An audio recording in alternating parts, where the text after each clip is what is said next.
I grew up in a house where love had a spotlight, and it never landed on me. Where birthdays were remembered for one child and quietly skipped for the other. Where praise was loud in one direction and silence lived in my room. And I learned early that I was not unloved, I was unnoticed.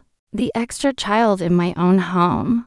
The one people talked around instead of to. The one whose achievements were described as nice while someone else's were celebrated as destiny. And for years, I carried that invisibility like a second skin, telling myself I didn't need validation, that independence was strength, that being overlooked didn't hurt as much as it actually did. But resentment grows best in quiet places, and mine grew slowly, carefully. Fed by small moments, conversations that stopped when I entered, family photos where I stood at the edge, decisions made without my name ever being spoken, until I realized the revenge I wanted wasn't loud or cruel. It wasn't confrontation or anger. It was success so undeniable it would force them to see me without my asking. So I left emotionally long before I ever left physically. Built a life in silence, chose discipline over approval, self-respect over attention, and love that didn't require me to shrink. Discovering my identity, my queerness, my worth on my own terms. Finding community where family failed me, and when I finally returned not to beg, not to accuse, but simply existing as someone whole. Confident, successful, and unafraid, the dynamic shifted. Questions replaced assumptions, respect replaced dismissal, and the house that once made me invisible suddenly felt too small to hold who I had become. And that was the revenge, not destruction, but transcendence, not bitterness, but freedom, not proving them wrong, but proving myself right. Because the child they ignored grew into someone they could no longer overlook. And I didn't need an apology to feel complete. I had already won by choosing myself. As I grew older, the imbalance stopped feeling accidental and started feeling intentional. Like a quiet rule everyone understood except me.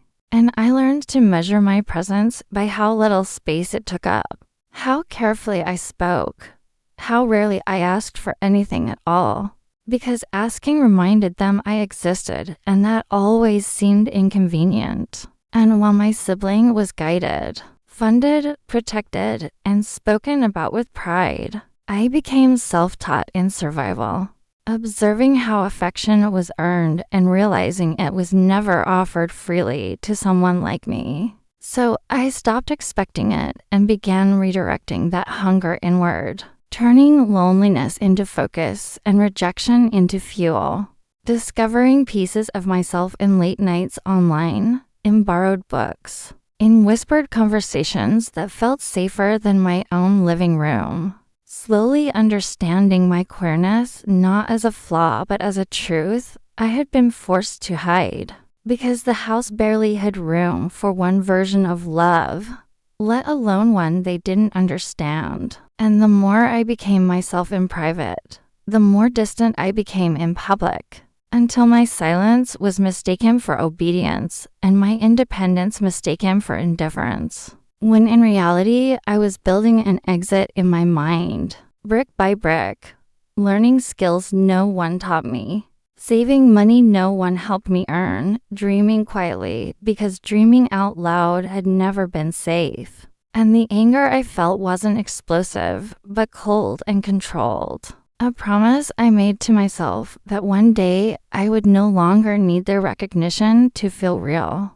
That I would succeed in a way that couldn't be dismissed or minimized. Not to hurt them, but to finally free myself from the role they had written for me. Because being the other child taught me something powerful. They could deny me love, but they couldn't stop me from becoming someone undeniable. Leaving didn't happen all at once, but something inside me crossed a line the day I realized they only noticed me when I stopped being useful, when my absence created inconvenience instead of silence. And by then, I was already halfway gone, emotionally detached, financially careful, mentally preparing for a life that didn't require permission. And as I stepped further into independence, the contrast became sharper.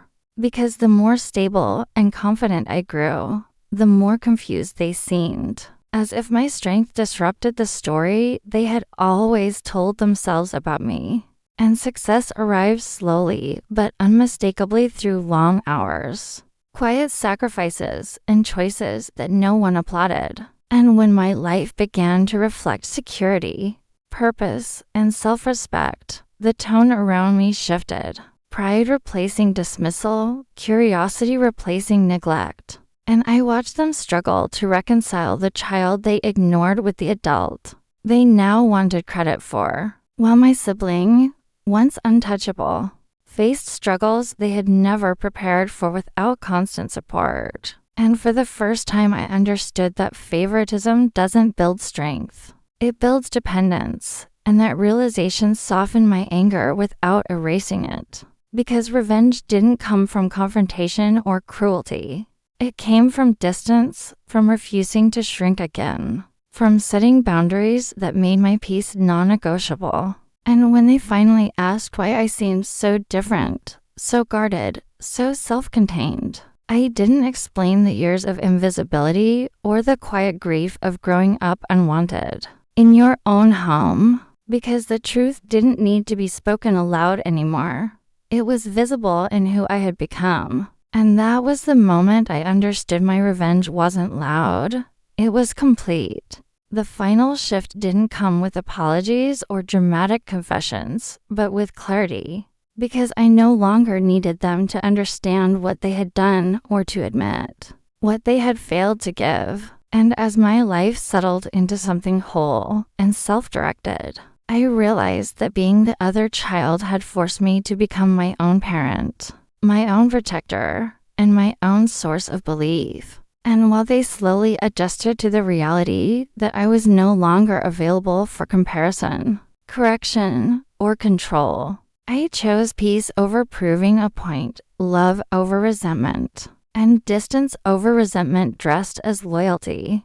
And when they finally tried to include me in the version of family they now wanted to present to the world, I participated on my own terms, not out of need but choice, secure enough to walk away again if respect disappeared. And in that freedom, I found something better than revenge. I found ownership of my story, my identity, and my future, including the parts of me I once had to hide, and standing firmly in my truth. Loved by people who chose me without conditions. I understood that I was never the other child. I was the one who learned how to survive without favoritism, how to love without permission, and how to win without witnesses. And that quiet victory was the most powerful ending of all.